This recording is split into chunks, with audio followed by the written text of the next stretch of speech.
puluhan solidaritas mahasiswa melakukan aksi demo tolak Otsus Jilid 2 dan meminta memisahkan diri dari Negara Kesatuan Republik Indonesia.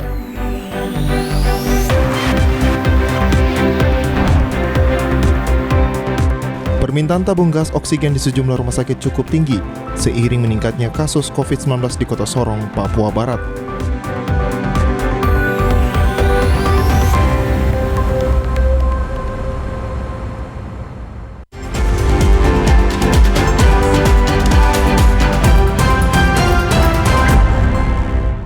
Salam jumpa pemirsa, senang sekali saya Esti Ika dapat kembali menjumpai Anda dalam program Berita Papua Barat hari ini. Sejumlah informasi di Papua Barat akan kami hadirkan untuk Anda. Inilah berita selengkapnya. Pemirsa, puluhan solidaritas mahasiswa melakukan aksi demo tolak Otsus Jilid 2 dan meminta memisahkan diri dari Negara Kesatuan Republik Indonesia.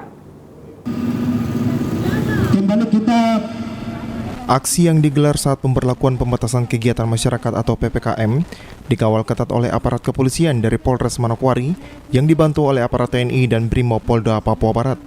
Dengan menggunakan spanduk bertuliskan tolak Otsus Jilid 2, puluhan solidaritas mahasiswa kembali menggelar aksi demo yang berlangsung Rabu siang di depan pintu gerbang utama Unipa. Mereka turun ke jalan dan menduduki sebagian bahu jalan, menyampaikan aspirasi secara bergantian dan meminta supaya Otsus Jilid 2 dihentikan.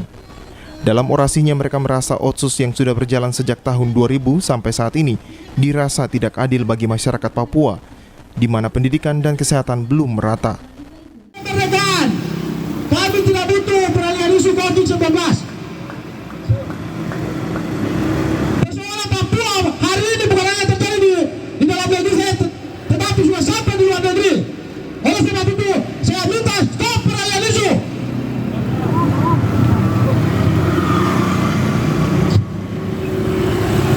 Hari ini, pemerintah bersama TNI Polri memberikan bantuan dana otsus kepada Casmis. Sedangkan kami punya anak-anak sekolah, jalan bayar sendiri, baik dari SD, SMP, SMA. Apakah itu disebut dengan keadilan? Untuk mengamankan aksi tersebut, Polres Manokwari menurunkan sebanyak 110 personil yang dibantu 1 SST dari Polda Papua Barat dan 1 SST dari Brimob Polda Papua Barat. Kompol Agustina Sineri mengatakan, dari hasil koordinasi bersama puluhan mahasiswa, mereka pun mengerti dan dapat menyampaikan aspirasi mereka dengan damai dan tetap mengikuti protokol kesehatan. Polres Manokwari sendiri menurunkan sebanyak 110 personil. Kemudian kami di backup dari 1 SST Sabara Polda Papua Barat dan juga 1 SST Brimob Polda Papua Barat. Dan kami pada kesempatan ini menyampaikan terima kasih juga kepada peserta demo juga bahwa dari hasil komunikasi kami bisa sama-sama mengikuti protokol kesehatan sehingga mereka tidak melakukan aksinya di mana mereka mau menyampaikan aspirasi ke DPRD. Tapi dari hasil komunikasi kami sehingga mereka hanya melakukan orasi. Usai menggelar aksinya, para pendemo akhirnya membubarkan diri karena waktu yang diberikan dari pihak keamanan hanya hingga pukul 12 siang untuk mengantisipasi penyebaran virus COVID-19. Mereka juga berjanji melakukan aksi demo ke Majelis Rakyat Papua, Papua Barat dengan agenda yang sama, yakni menolak Otsus Jilid 2. Natalindo Kerewai, TVRI Papua Barat melaporkan. Tim Avatar Polres Manokwari berhasil membongkar sindikat komplotan pelaku pencurian kendaraan bermotor atau curanmor yang terjadi di wilayah Manokwari belum lama ini. Dari hasil penangkapan tersebut, Polres Manokwari berhasil mengamankan 30 unit kendaraan motor roda 2 berbagai jenis dan berhasil menangkap 5 pelaku, yakni masing-masing berinisial JK, LM, HK, JM, dan HM. Ke-30 unit motor itu diamankan di lokasi yang berbeda di wilayah Manokwari dan Kabupaten Manokwari Selatan. Wakapolres Manokwari Kompol Agustina Sineri mengungkapkan berdasarkan data dari Polres Manokwari, pada tahun 2021 angka kasus curanmor jumlahnya meningkat dari tahun 2020. Sehingga Polres Manokwari melalui jajaran reskrim selama sepekan terhitung mulai tanggal 7 April 2021 sampai 25 Mei 2021 telah melakukan pengungkapan terhadap para pelaku, di mana dari 30 unit motor, 27 dicuri pelaku di wilayah hukum Polres Manokwari, sedangkan 3 kendaraan motor lainnya diamankan di wilayah hukum Polres Manokwari Selatan. Rilis berdasarkan hasil ANEP tingkat kriminal di Polres Manokwari pada tahun 2021 diperoleh hasil bahwa kasus 3C, curat, curas, dan curarmor jumlahnya meningkat dari tahun 2020. Maka Polres Manokwari melalui jajaran Satreskrim selama sepekan terhitung dari tanggal 20 April 2021 sampai dengan tanggal 25 Mei 2021 telah melakukan pengungkapan terhadap para pelaku 3C, yaitu curat, curas, dan curanmor di wilayah hukum Polres Manokwari guna menekan jumlah kasus 3C selama tahun 2021. Dari kelima orang pelaku, salah satu merupakan residivis yang sering melakukan pencurian motor di Manokwari dan pencurian di instansi kantor pemerintah, bahkan lingkungan masyarakat. Pelaku pun tidak segan-segan melakukan kekerasan dan mengambil paksa motor yang sedang dikendarai korbannya. Setelah itu, motor tersebut langsung dijual. Saat ini Polres Manokwari masih terus melakukan pendalaman apakah ada keterkaitan pelaku. Saat ini, Polres Manokwari masih terus melakukan pendalaman apakah ada keterkaitan pelaku dan penada kendaraan hasil curian. Atas perbuatannya pelaku dikenakan pasal 365 KUHP dan pasal 363 KUHP dengan ancaman hukuman penjara selama 12 tahun penjara. Sedangkan pelaku lainnya masih berstatus DPO dan dalam pengejaran pihak Polres Manokwari. Juga yang mereka lakukan dengan cara mereka memasuki rumah, kemudian mengambil, selain mereka mengambil motor juga mereka mengambil seperti handphone, itu juga mereka ambil. Dan kendaraan-kendaraan atau motor-motor yang sudah diambil ini, mereka tempat menyimpannya berbeda-beda, jadi tidak di satu tempat. Dan juga ada yang sudah mereka jual. Untuk mempertanggungjawabkan atas perbuatannya, 3 orang pelaku telah diamankan di Polres Manokwari dan 2 pelaku lainnya sudah dibawa ke dalam lapas kelas 2B Manokwari dan Polsek Oransbari. Natalindo Kerwai, TVRI Papua Barat melaporkan. Stok beras dan gula di gudang Bulog Fakfak aman hingga 3 bulan ke depan jelang Idul Adha. Demikian disampaikan oleh Hardi, Kepala Bulog Kabupaten Fakfak, Papua Barat. Hal ini dikatakan Hardi, Kepala Bulog Divisi Regional Papua Subdrive Wilayah 3 Fakfak, kepada awak media di ruang kerjanya mengatakan, beras di gudang Bulog Fakfak sebanyak 1.500 ton diprediksi untuk ketahanan hingga 3 bulan ke depan, termasuk gula sebanyak 15 ton untuk kebutuhan Idul Adha 2021 yang akan datang.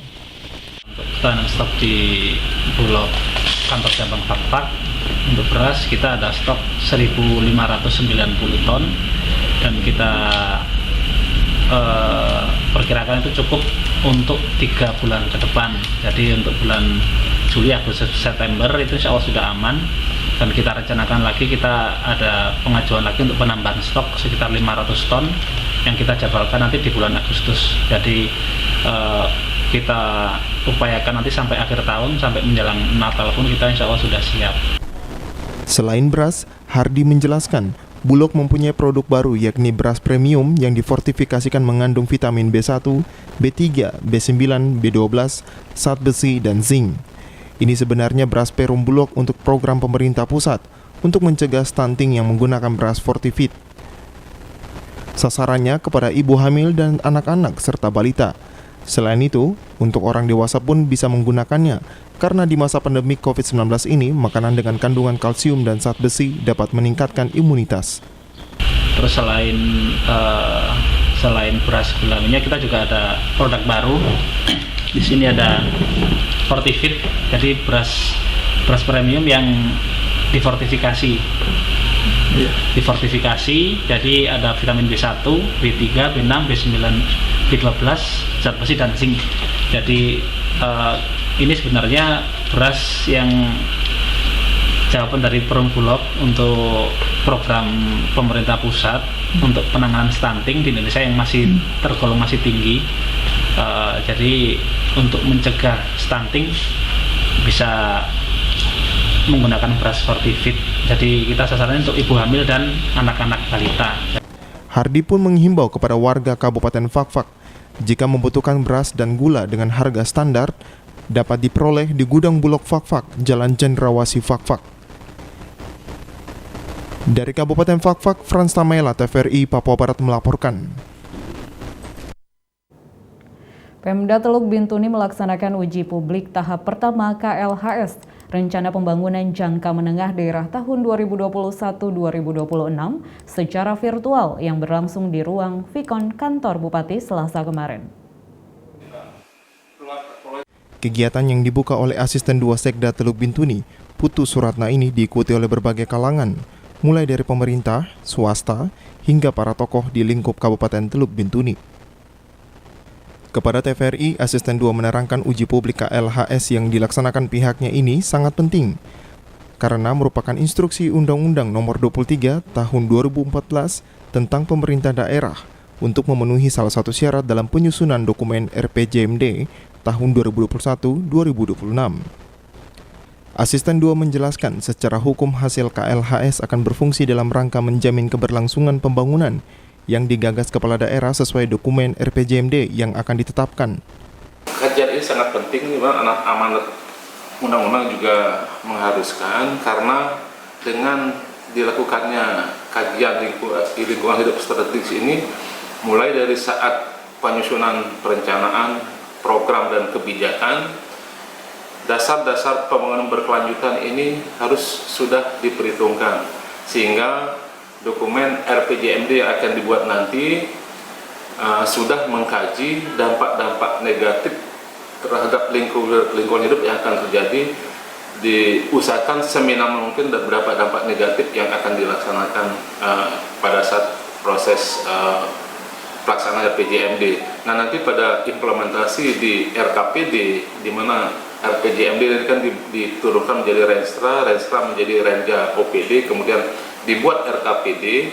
Dalam tahap pelaksanaan nanti kalau ada kegiatan-kegiatan yang menimbulkan dampak penting terhadap lingkungan hidup, itu wajib dibuat dokumen lingkungan hidup lagi. Jadi untuk rambu-rambu lingkungan hidup di saat perencanaan dilakukan kajian lingkungan hidup strategis, di saat implementasi pelaksanaan nanti ada dokumen, entah itu AMDAL, kemudian ada RKL, RPL, ada SPPL, sesuai dengan besaran dampak yang akan ditimbulkan. Jadi intinya adalah pembangunan berkelanjutan itu menjadi satu dasar untuk dalam pelaksanaan pembangunan.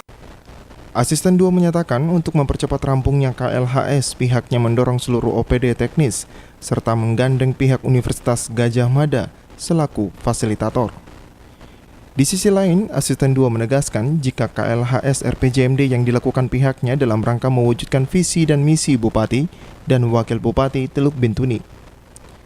Dari Teluk Bintuni, Valentino Wanma, TVRI Papua Barat melaporkan. Informasi selanjutnya akan hadir setelah jeda berikut ini, tetaplah bersama kami.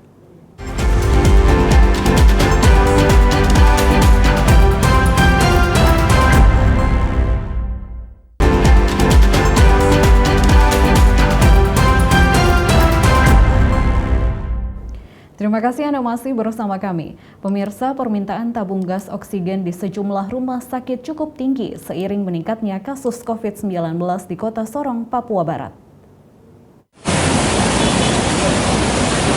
Meski permintaan tabung gas oksigen semakin meningkat, produsen tabung oksigen PT Surya Inti Sorong menjamin ketersediaan tabung oksigen hingga 3 bulan ke depan. Sulkarnain Malawat, selaku karyawan PT Surya Inti Gas Sorong, menjelaskan stok tabung oksigen masih tersisa 3 kontainer, sekitar kurang lebih 1.600 tabung. Menurut dia, saat ini pihak produsen PT Surya Inti Gas Sorong sedang menunggu pengiriman 2 kontainer tabung gas dari Surabaya. Sulkarnain mengaku permintaan tabung oksigen akhir-akhir ini cukup tinggi, di mana permintaan tersebut berasal dari 3 rumah sakit yang merawat pasien COVID-19. 3 rumah sakit yakni Rumah Sakit TNI Angkatan Laut, Rumah Sakit Rujukan COVID-19 Kampung Baru, Rumah Sakit Pertamina, dan Rumah Sakit Selebe Solu. Untuk permintaan tabung oksigen oleh pihak rumah sakit biasanya 30-100 tabung oksigen, tergantung dari kebutuhan rumah sakit tersebut. Kurang lebih 1.600-an lah. Itu cukup untuk persediaan? Insya Allah cukup, mungkin sebentar lagi kita juga lagi kedatangan mungkin sekitar 3 kontainer atau 2 kontainer lagi.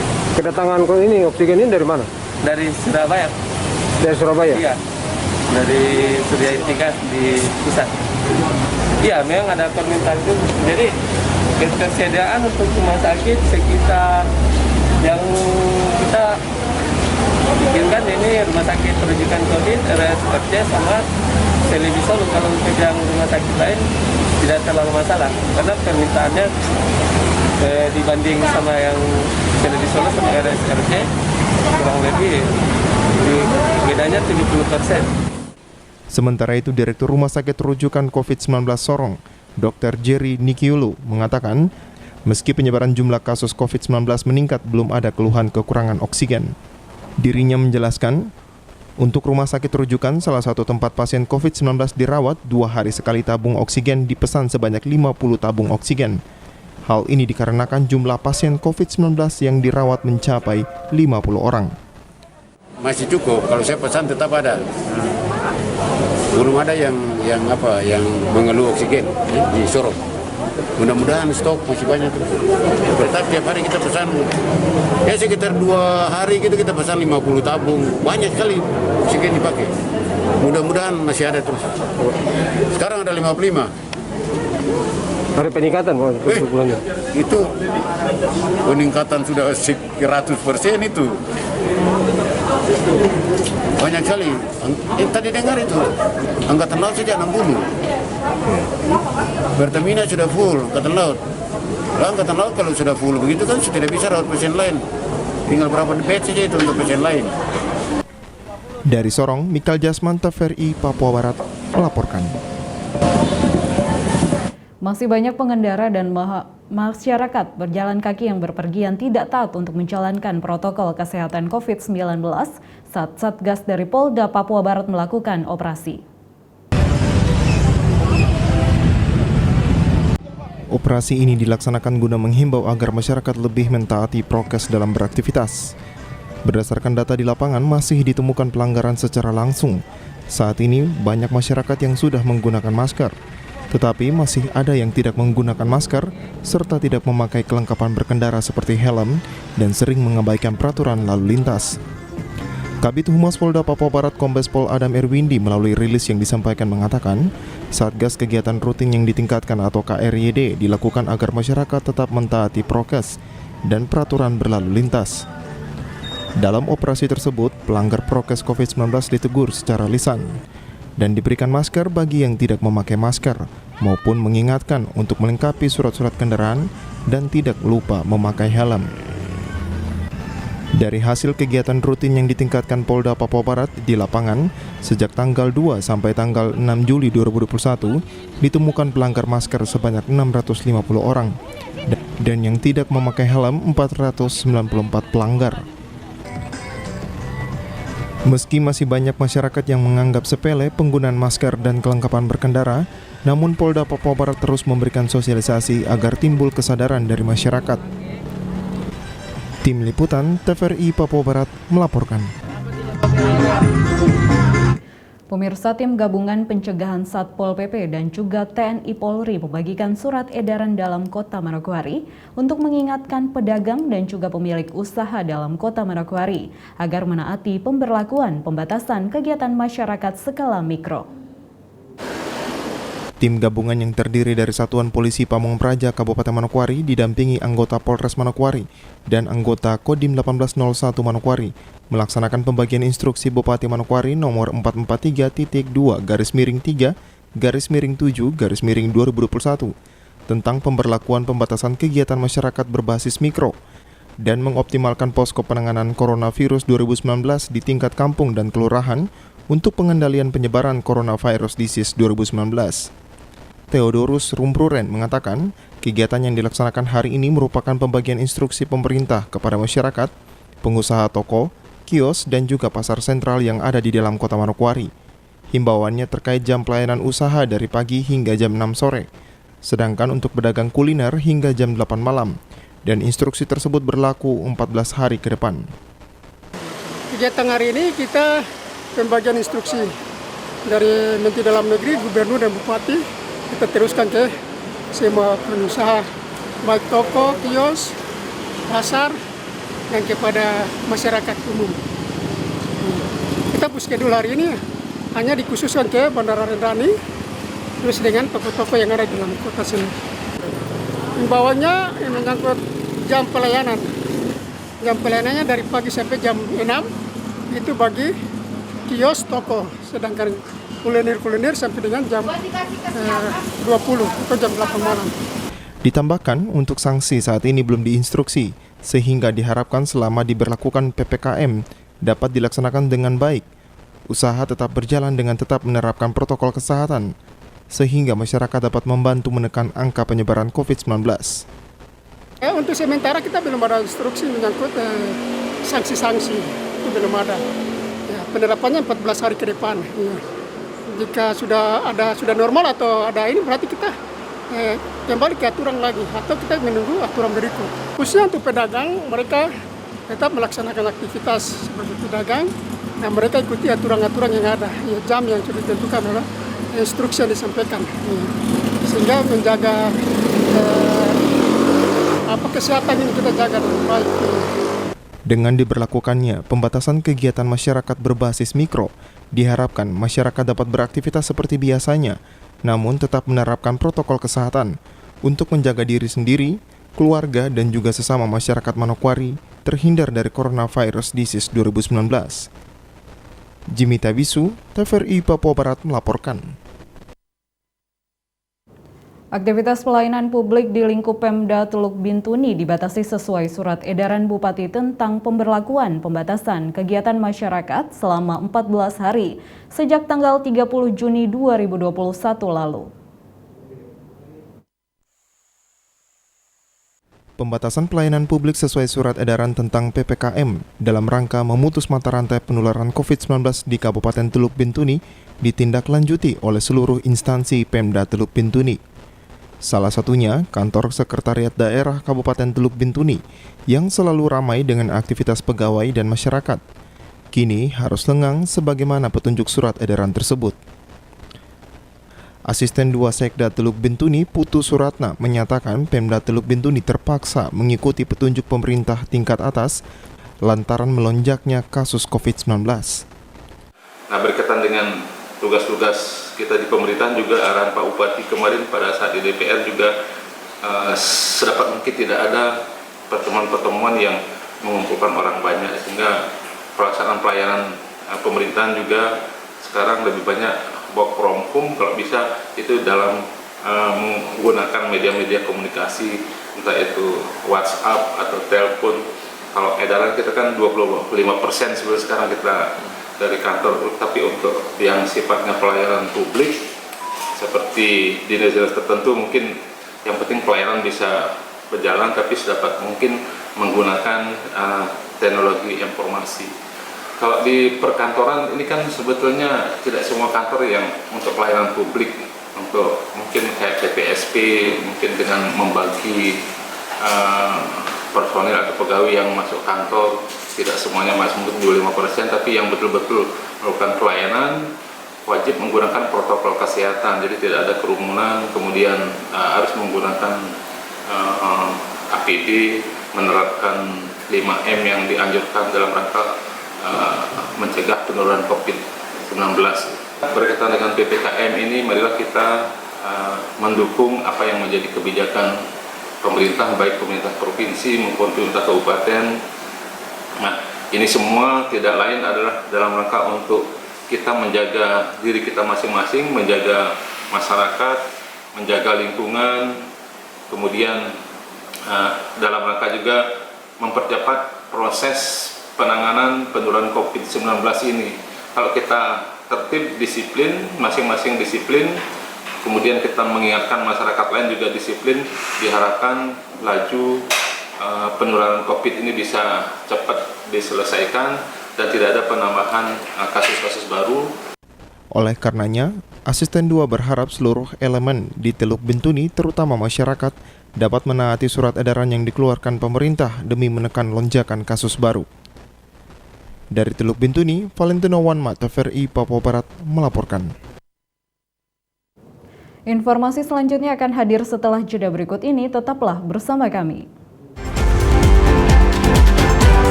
Terima kasih Anda masih bersama kami. Pemirsa, Badan Layanan Umum Daerah PLUD Rumah Sakit Umum Manokwari memberlakukan tarif pemeriksaan swab PCR bagi pelaku perjalanan keluar daerah Manokwari. Besaran tarif pemeriksaan swab PCR pada Badan Layanan Umum Rumah Sakit Manokwari kini ramai diperbincangkan. Direktur Rumah Sakit Umum Manokwari Dr. Alwan Rimosan Senin kemarin di ruang kerjanya menjelaskan jika tarif pemeriksaan swab PCR di Laboratorium PCR Rumah Sakit Umum Manokwari memang benar diberlakukan kepada pelaku perjalanan keluar kota Manokwari.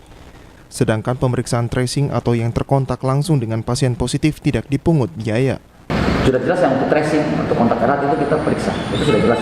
Amanat undang-undang kita silakan. Tapi yang untuk pelaku perjalanan ini kan sebenarnya kan untuk mobilisasi ini kan mereka ada unsur-unsur yang lain, unsur bisnis dan macam-macam perjalanan atau sampai mereka di itu. Jadi harusnya kalau secara ini ya secara mereka harus membayar gitu. Kalau mereka berangkat saja terus begini, artinya satu lagi pelajaran untuk kita seperti ini. Artinya dengan kita membuat begini supaya kita bisa menekan orang suka jalan-jalan. Pergi-pergi ini, karena mungkin kebetulan alasan penting ya. Tapi kalau untuk pergi, ada kegiatan apa ya, pergi. Kira mungkin hal penting saja mungkin yang. Tapi ada kebijakan-kebijakan lain dari rumah sakit, misalnya ada yang tidak mampu atau gimana, yang mungkin saya dengan kebijakan saya akan gratiskan. Lebih lanjut dijelaskan Dr. Alwan bahwa diberlakukannya tarif PCR bagi pelaku perjalanan karena mengingat ketersediaan PCR di laboratorium PCR yang apabila sekali waktu mengalami kekurangan, maka dengan penghasilan tersebut dapat digunakan untuk pengadaan alat PCR. Selain itu, Rumah Sakit Umum Manokwari telah berstatus Badan Layanan Umum Daerah, sehingga rumah sakit berusaha sendiri untuk mendukung operasional rumah sakit, agar dapat mengatasi defisit anggaran serta defisit dalam penyediaan alat kesehatan. Arina Irianan, TVRI Papua Barat melaporkan. Hari ini serentak serbuan vaksinasi digelar jajaran TNI AL di seluruh Indonesia di Kota Sorong, Papua Barat. Pelaksanaan serbuan vaksinasi oleh TNI Angkatan Laut dari Koarmada 3 diikuti antusias oleh masyarakat dengan target 1.000 orang yang mendapat vaksinasi. Jajaran TNI Angkatan Laut menggelar serbuan vaksinasi masyarakat maritim. Kali ini serbuan vaksinasi serentak dilaksanakan oleh TNI Angkatan Laut di seluruh Indonesia. Khusus di Kota Sorong, TNI Angkatan Laut dari Koarmada 3 melaksanakan serbuan vaksinasi yang dilaksanakan di Pasar Ikan Jembatan Puri, Kota Sorong. Panglima Komando Armada 3, Laksamada Muda TNI Irvansa, bersama Komandan Pasmar 3 Brigjen TNI Marinir Edi Juardi, meninjau langsung pelaksanaan serbuan vaksinasi yang ditargetkan 1.000 orang yang akan mendapatkan vaksinasi. Kegiatan serbuan vaksinasi yang digelar TNI Angkatan Laut melibatkan petugas medis dari TNI Angkatan Darat dan Kepolisian, khusus untuk masyarakat yang akan mengikuti vaksinasi berusia 18 tahun, cukup membawa identitas KTP. Pangko Armada 3 Laksamada Muda Irvansa mengatakan kegiatan serbuan vaksinasi ini sesuai perintah Kepala Staf Angkatan Laut sesuai perintah Presiden Jokowi, dengan target vaksinasi 1 juta. Irvansa menyebutkan, antusias masyarakat di kota dan pulau yang ada di Sorong cukup tinggi.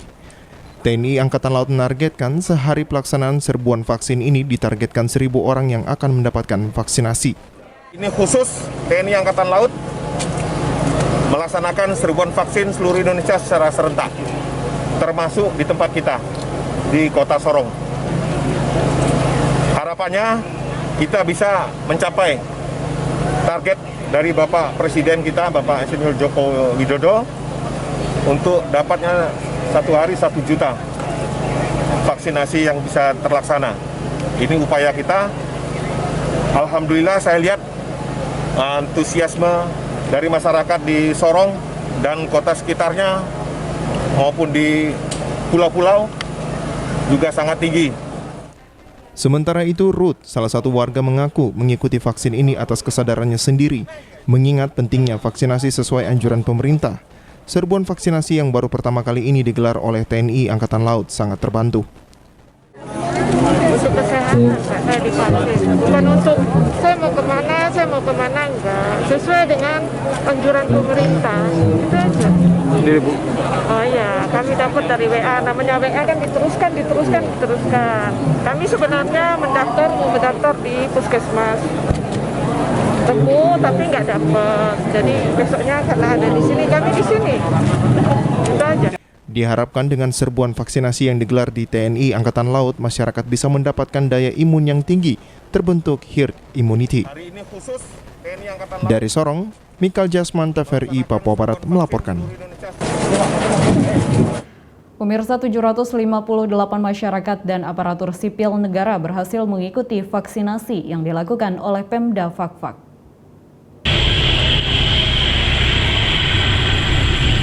Hal tersebut disampaikan Bupati Fakfak Untung Tamsil kepada wartawan di ruang kerjanya. Bupati menjelaskan vaksinasi massal untuk pegawai Pemda Fakfak dan juga masyarakat di distrik Fakfak dan Pariwari. Yang pertama, untuk program vaksinasi ini memang sudah dilaksanakan sebelumnya, kan tetapi pada hari ini tanggal 5 Juli 2021 selaku Bupati juga Wakil Bupati dan pemerintah Kabupaten Fakfak bersama-sama di Sekretariat Daerah, kita tadi telah melaksanakan vaksinasi massal untuk wilayah Pariwari, juga distrik Fakfak, distrik Pariwari, distrik Fakfak. Di hari ini kita telah melaksanakan vaksinasi dan masyarakat yang datang untuk melaksanakan vaksinasi termasuk pegawai negeri itu berjumlah 758 orang tersebar di beberapa distrik. Selanjutnya target kita untuk nanti dalam 1 bulan ke depan kita upayakan untuk bisa masyarakat ini bisa tervaksinasi sebanyak kurang lebih 5.000. Bupati Fakfak yang juga Ketua Satgas Percepatan dan Penanggulangan COVID-19 di Kabupaten Fakfak mengakui bahwa kegiatan vaksinasi yang dicanangkan 3 bulan lalu, Kabupaten Fakfak baru mencapai 37%. Pencapaian vaksinasi kepada penduduk Kabupaten Fakfak dan langkah percepatan yang akan dilakukan vaksinasi di beberapa titik secara serentak, yaitu pada pusat pelayanan kesehatan masyarakat di setiap distrik. Dari laporan kesehatan kita masih rendah ya, baru dari angka jumlah penduduk kita baru di angka sekitar 37%. Nah ini masih rendah sekali, jadi kita pemerintah berupaya melalui instansi teknis ya, dan semua stakeholder kita akan berupaya semaksimal mungkin perlu melakukan sosialisasi dulu kepada masyarakat juga terhadap khususnya di pemerintahan, juga pegawai negeri ini cukup banyak juga yang belum melaksanakan vaksin, sehingga kita akan berupaya dan menegaskan harus masyarakat dan juga pegawai-pegawai aparatur sipil itu segera melakukan vaksinasi. Iya, jadi kita targetkan ada beberapa di titik simpul kita ya, selain ada di puskesmas karena di Fakfak Timur, di Weri sana, kemudian di Bobrai. Tapi untuk di wilayah kota di sini ada beberapa titik di sekitaran pasar katakanlah, itu kita akan nanti buat 1 titik di sana. Juga rencananya nanti di beberapa tempat yang dekat puskesmas ya, itu juga nanti kita coba melakukan vaksinasi sehingga kampung-kampung yang dekat itu bisa. Dalam menindaklanjuti instruksi Gubernur Papua Barat penerapan aturan pemberlakuan pembatasan kegiatan masyarakat atau PPKM skala mikro, bahwa aktivitas ekonomi di pasar dan pertokoan diatur waktu pelayanannya dari jam 8 pagi hingga jam 9 malam. Melalui media massa, Bupati menghimbau agar masyarakat tetap mematuhi protokol kesehatan.